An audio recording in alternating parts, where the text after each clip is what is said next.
हाँ, तो आज रेखा एवं कोणों के प्रकार के बारे में अपन जानेंगे। रेखाएं कैसी होती है, कोण किस किस प्रकार के होते हैं, उनके बारे में अपन विस्तृत अध्ययन करेंगे। सबसे पहले अपन जानते हैं रेखा। पहले तो तुम समझ लो बिंदु किसे कहते हैं। जैसे गणित में एक बिंदु होता है ना, बिंदु। बिंदु का मतलब होता है ये डॉट। क्या होता है? इसको अपन बिंदु कहते हैं। अब देखिए रेखा किसे कहते हैं। रेखा जैसे एक बिंदु ये रहा ए मेरे पास, और एक बिंदु ये रहा बी। ये जो दोनों बिंदु में जो खींची गई है ना, ये जो क्या है, ये है रेखा। रेखा होती है जो दोनों ओर क्या होती है, अनंत तक फैली हुई होती है, दोनों ओर चलती रहती है, जिसकी कोई निश्चित सीमा नहीं है कि कहां जाके रुकेगी। तो जिसको अपन रेखा कह सकते हैं। अच्छा, रेखा के बारे में समझ में आ गया, रेखा किसे कहेंगे। और इसको देखो अंग्रेजी में ऐसे लिखा भी जाता है ए बी, और ये ऐसा निशान आ जाए तो इसको क्या कहेंगे, रेखा कहेंगे। ठीक है, ये चीज ध्यान रखनी है तुम्हें। अब देखिए दूसरा जानते हैं किरण। किरण में ये रहा बिंदु ए और ये बिंदु बी। देखो बी गलत जगह लिख दिया, ये बिंदु बी। अब ए बिंदु से तो स्टार्ट हो रही है और बी बिंदु की ओर अनंत तक बढ़ती जा रही है। क्या कर रही है? तो किरण के बारे में सीधा सीधा तुम समझ सकते हो, एक अंतः बिंदु होता है। एक अंतः बिंदु का मतलब समझते हो, जिसको अपन कह सकते हैं सीमा बिंदु, जिसकी सीमा निश्चित है। इस यहां से इसका अंत है यहां, और इस दिशा में ये लगातार बढ़ती जा रही है, लगातार बढ़ती, एक ही दिशा में जो लगातार फैली हुई होती है उसे क्या कहेंगे अपन, किरण कहेंगे। एक होता है रेखाखंड। देखिए रेखाखंड के बारे में जानते हैं। ये ए बिंदु, ये बी बिंदु, ये रहा रेखाखंड। ये रेखा का ही हिस्सा है। रेखा से एक टुकड़ा अपन ने निश्चित टुकड़ा काटा और वो क्या हो गया, रेखाखंड हो। एक जो क्या होता है, एक निश्चित नाप होता है उसका। रेखाखंड क्या होती है, अनंत तक फैली हुई नहीं होती है। रेखा दोनों और अनंत तक फैली हुई थी, लेकिन रेखाखंड के दो अंतः बिंदु होते हैं। दोनों ओर जाके इतना चाहिए, मुझे 5 सेंटीमीटर का टुकड़ा चाहिए तो 5 सेंटीमीटर जाके रुक जाएगा। तो रेखाखंड के बारे में समझ गए। अब एक होता है संरेख बिंदु। अब संरेख बिंदु का मतलब होता है, देखो समझना, संरेख बिंदु वह होता है जो 3 या 3 से अधिक बिंदु, जैसे ये मैंने 3 बिंदु ले लिए, ए बी और सी। कितने बिंदु है ये, इसकी जगह 3 से अधिक या 4 भी ले सकता हूं, 5 भी ले सकता हूं, है ना। तो जो एक निश्चित दिशा में है कि नहीं है, पहले तो ये बताओ। एक ही दिशा में, एक निश्चित दिशा में 3 या 3 से अधिक बिंदु हो, उसे अपन कह सकते हैं संरेख बिंदु। संरेख बिंदु के बारे में समझ में आ गया अच्छे से। हाँ, अब देखिए एक है असंरेख बिंदु। क्या है? असंरेख बिंदु। चलिए ये मैंने ले लिया ए, ये ऊपर ले लिया मैंने बी, और ये ले लिया सी। बताओ ये बिंदु एक ही दिशा के हैं क्या? नहीं, इनको मिलाओगे तो ये दोनों लाइनें मिल जाएगी, ये एक रह जाएगी। तो असंरेख अपन कह सकते हैं, क्या कह सकते हैं, 3 या 3 से अधिक बिंदु जो एक दिशा में नहीं हो, उन्हें अपन क्या कहते हैं, असंरेख बिंदु। अब दूसरा देखिए संगामी रेखाएं। ये रहा मेरे पास एक बिंदु है ए। संगामी रेखाएं वे होती है जो एक बिंदु से 3 या 3 से अधिक रेखाएं जो निकलती है, उसे अपन क्या कहेंगे, संगामी रेखाएं। देखिए जैसे ए बिंदु से मैंने निकाली ये बी, ये मैंने निकाली सी, ये निकल गई डी। तो ये क्या है, ये संगामी रेखाएं हैं। अब देखिए प्रतिच्छेद रेखा है। प्रतिच्छेद का मतलब होता है एक जगह काटना। जैसे दो रेखाएं होती है, ये एक बिंदु है, दो रेखाएं आपस में इस बिंदु पे काटेगी एक दूसरे को। देखिए मैंने ये रेखा खींची ए और बी, फिर एक इधर से खींची सी और डी। तो ये दोनों रेखा प्रतिच्छेद रेखा है। कैसी रेखा है? तो अपन प्रतिच्छेद रेखा के बारे में, जो ये दोनों क्या कर रही है, एक ही बिंदु पे काट रही है। कौन सा बिंदु है? ई बिंदु। तो अपन इसके बारे में कह सकते हैं प्रतिच्छेद रेखा है, एक दूसरे को काटती हो एक ही बिंदु पर। चलो यहां तक समझ गए तुम? अब इनकी परिभाषा लिख लेते हैं। परिभाषा लिख लेते हैं, चलिए। देखो रेखा किसे कहेंगे? दोनों और अनंत तक फैली होती है। रेखा क्या होती है? दोनों और अनंत तक फैली होती है। देखो इसका ये निशान याद रखना, ए बी, दोनों और तीर है। इसका मतलब क्या हुआ? ये दोनों और फैली हुई है ना। किरण, किरण का निशान भी याद रखना, ए बी। ये क्या बता रहा है निशान? एक और फैली हुई है। एक दिशा में अनंत तक फैली होती है। किरण के बारे में समझ गए? किरण कैसी होती है? एक दिशा में ही चलती है। तो इसके अंतः बिंदु कितने हो गए? एक अंतः बिंदु होगा, है ना। अब देखो सेगमेंट या रेखाखंड के बारे में जानते हैं। रेखाखंड ऐसा निशान होता है, दोनों और निश्चित बिंदु, दोनों और, हाँ, दोनों और निश्चित बिंदु हो। अपन रेखाखंड किसे कहते हैं? रेखा के दोनों ओर उसकी दो बिंदु होते हैं और सीमित लंबाई होती है ना, उसको अपन क्या कहेंगे? रेखाखंड। संरेख बिंदु,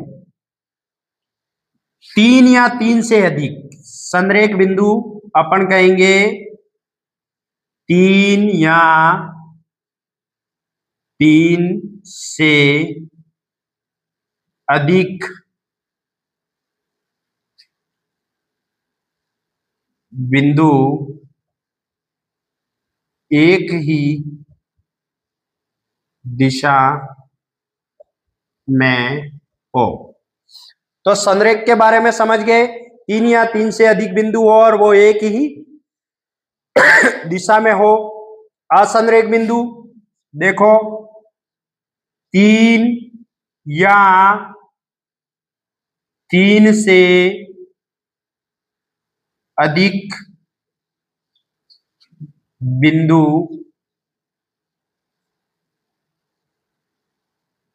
एक ही दिशा में नहीं हो।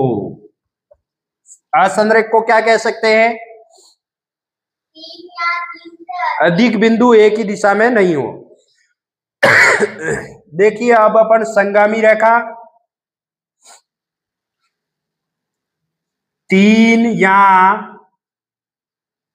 तीन से अधिक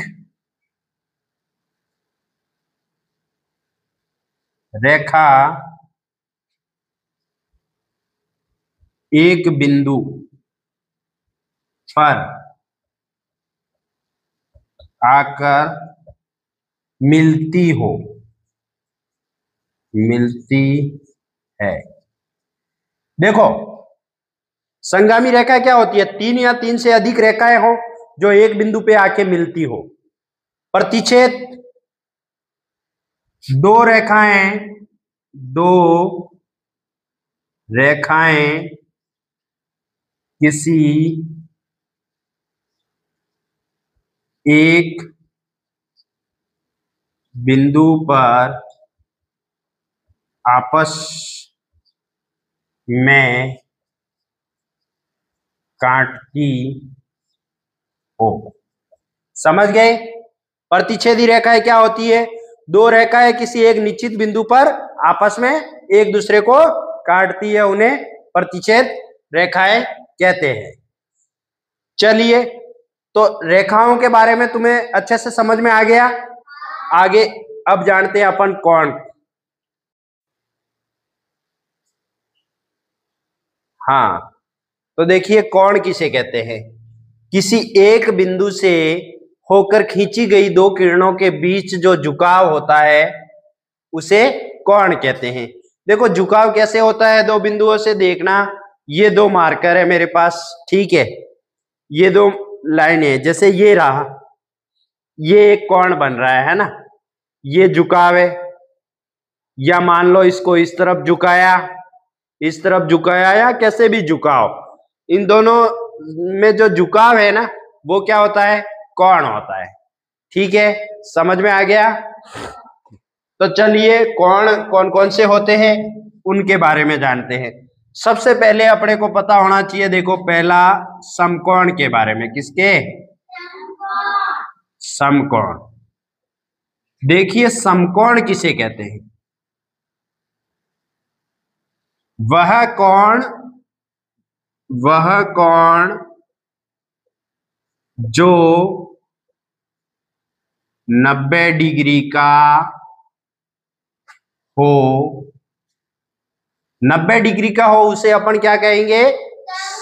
समकोण कहेंगे। देखिए, 90 डिग्री का कोण कैसा बनता है? दोनों रेखाएं क्या होती है? लंबवत होती है। ये बन गया अपने पास लगभग 90 डिग्री का कोण।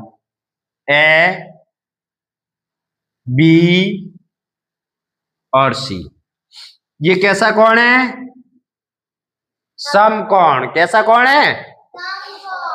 तो समकोण के बारे में तुमने समझ लिया अच्छे से। दो रेखाएं लंबवत होती है समकोण में, ये चीज ध्यान रखनी है। वह कोण जो 90 डिग्री का हो उसे क्या कहेंगे अपन? समकोण कहेंगे। समकोण के बाद अपन जानते हैं न्यून कोण। देखिए, दूसरा है न्यून कोण। कौन सा कोण है? न्यून कोण। समझना इधर। देखो, न्यून कोण वो होता है जो 90 डिग्री से छोटा होता है। वह कोण जो 0 डिग्री से अधिक, 0 डिग्री से क्या होना चाहिए? वह 90 डिग्री से कम हो। न्यून कोण कैसा कोण होता है? जो न्यून कोण वह कोण जो 0 डिग्री से तो बड़ा होना चाहिए, वह 90 डिग्री से कैसा होना चाहिए? कम, यानी छोटा होना चाहिए। ठीक है, देखो कैसे बनता है न्यून कोण। ये कोण तो समकोण है, तो इससे छोटा होना चाहिए, 0 डिग्री नहीं होना चाहिए, 0 डिग्री से बड़ा कोण होना चाहिए। देखो, जैसे ये एक लाइन है और ये एक लाइन है, ए बी सी। बताओ ये कोण कैसा है? न्यून कोण है या अधिक कोण है? न्यून कोण। तो न्यून कोण तुम्हें समझ में आ गया?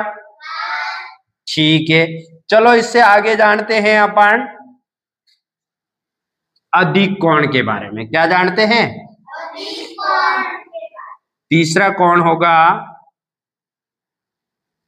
अधिक कोण। अधिक कोण होता है 90 डिग्री से अधिक। किससे अधिक होना चाहिए? 90 डिग्री से। 90 डिग्री से अधिक व 180 डिग्री से कम। देखो अधिक कोण होता है 90 डिग्री से अधिक, यानी तुम देख सकते हो 91 डिग्री का कोण है, तो बताओ वो कौन सा कोण होगा? अधिक कोण। और 179 डिग्री का कोण है, तो बताओ वो कौन सा कोण होगा? इनके बीच वाले कोण जो भी है, यहां से स्टार्ट है या इनके बीच में है, वो सारे कोण क्या कहलाते हैं? हाँ, पर लेकिन 180 से कम का होना चाहिए, अगर ऊपर चला गया तो नहीं होगा अधिक कोण। देखो अधिक कोण किस प्रकार बना हुआ होता है समझ लो। ये यहां से इस सीधी लाइन में नहीं आएगा, बस ये चीज ध्यान रखना है ना। ए बी सी, ये कोण क्या होगा? सीधी लाइन में नहीं आएगा, सीधी लाइन में आते ही 180 डिग्री का हो जाएगा। तो अधिक कोण के बारे में समझ में आ गया। चलिए आगे बढ़ते हैं। सरल कोण कौन सा है? सरल कोण, इसका ही दूसरा नाम है रिजु कोण। देखो ये कोण होता है जो फिक्स 180 डिग्री का होता है। कितना होता है? 180 डिग्री के कोण को सरल कोण कहते हैं। 180 डिग्री के कोण को क्या कहेंगे? सरल कोण या रिजु कोण। जैसे समझना कि वो कोण कैसे बनता है। ये देखो एक रेखा, ये एक रेखा, ये ए बी और सी, ये जो कोण बन रहा है ये कौन सा कोण है? सरल कोण। इसके बाद में एक आता है, सरल कोण के बाद अपन देखते हैं वृहत कोण। कौन सा है? वृहत कोण। वृहत कोण वह कोण होता है जो 180 डिग्री से अधिक होगा और 360 डिग्री से कम होगा। 180 डिग्री से अधिक व 360 डिग्री से कम का जो कोण होगा वो क्या कोण कहलाएगा? वृहत कोण। देखो कैसे होगा, ये जैसे एक लाइन है ना, ठीक है, ये माना कि ये कोण बन गया,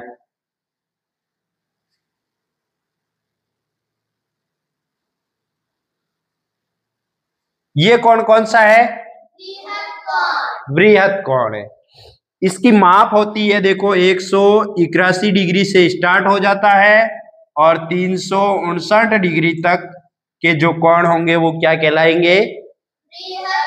वृहत कोण। वृहत कोण के बारे में समझ गए। चलिए आगे बढ़ते हैं।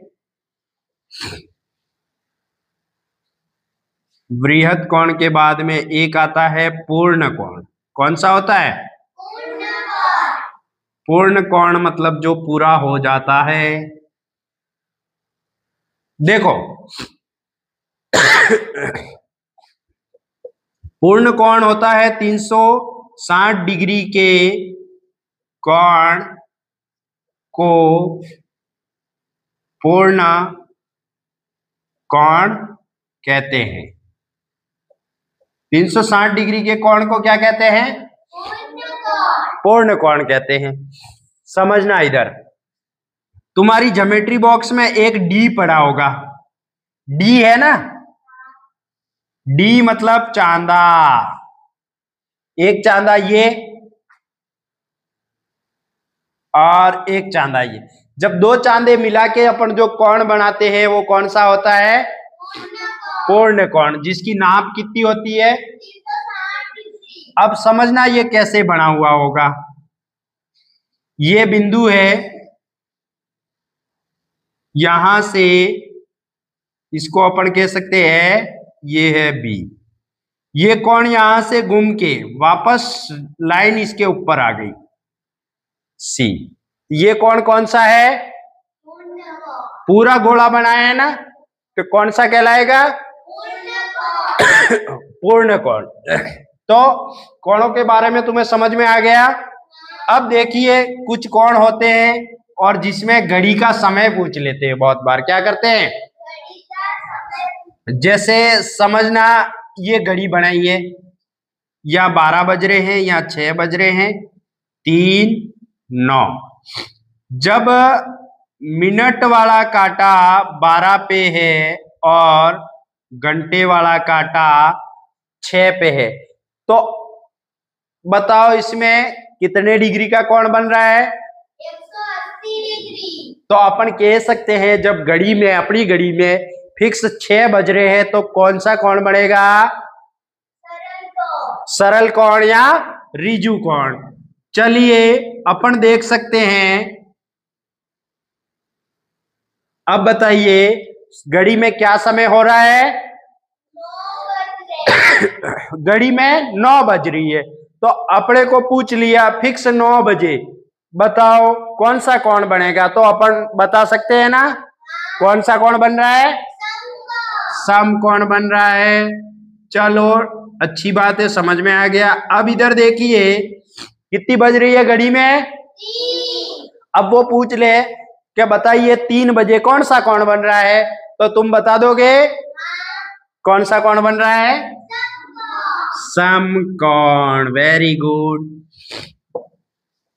अब अगला कोण कौन सा है? आसन कोण के बारे में जाने? नहीं, संपूरक कोण के बारे में जान लेते हैं।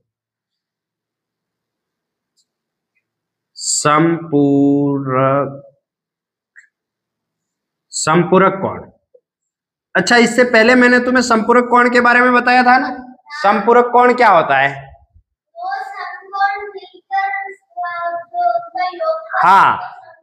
हाँ, देखिए संपूरक कोण होता है दो समकोण के योग के बराबर होता है। कितना होता है?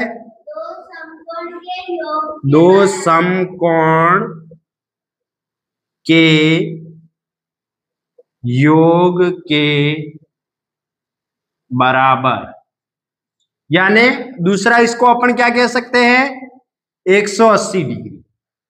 ठीक है, जैसे ये लाइन है, समझना, इस लाइन पे एक कोण ये बन गया, ये कोण बन गया 80 डिग्री का।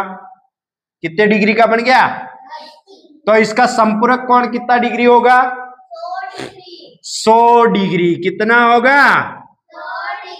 100 क्यों होगा? ये एक दूसरे के संपूरक कोण है। क्या है?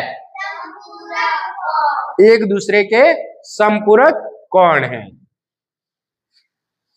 एक होते हैं शीर्षाभिमुख कोण।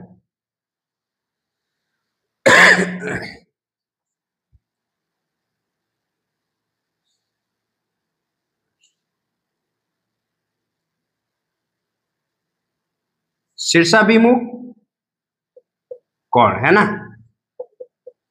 शीर्षाभिमुख कोण होते हैं, शीर्षाभिमुख कोण जो होते हैं, दो लाइनें आपस में एक जगह काटती है या प्रतिच्छेद करती है।